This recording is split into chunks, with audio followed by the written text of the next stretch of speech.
भैया हमरा 50,000 रुपया की मदद कर दो। हमारे लड़की की तबीयत खराब बा। लेकिन इतना पैसा? भैया हमारी लड़की जिंदगी और मौत के बीच में लड़ती है, हमके 50,000 रुपया की मदद कहीं से कर दो। अच्छा रुक जो, हमारे पास कुछ पैसा बा। रुकी, 50,000 रुपया पेड़े में फल लगा। हमने के बहुत मेहनत से कमानी जा। हमने के पास कुछ पैसा बाटे, तीनों खातिर खाली बा का? हमने के बाल बच्चा नहीं खे। ए जी, रौरा काहे ना कुछ बोलतनी? मुंह में छेद नहीं बा का? हाँ, पैसा कहाँ बा? हमनी लगे जब नहीं तबे मुंह उठा के चलिए वाले मांगे खाती।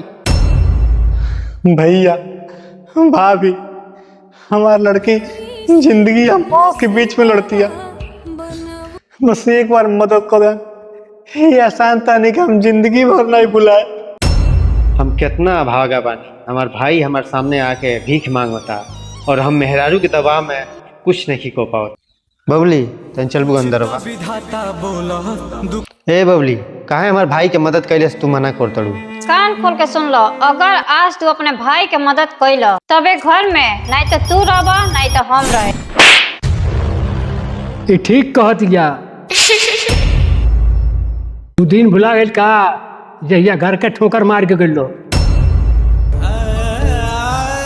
भाई पैसा के व्यवस्था नहीं किया पाओ, तू चल जा अरुण सेठ के घरे, हम फोन को तनी ब्याज पे पैसा दे दिए तो के। अच्छा पैसा तो दिवा दे, ब्याजवा कहाँ से भरी?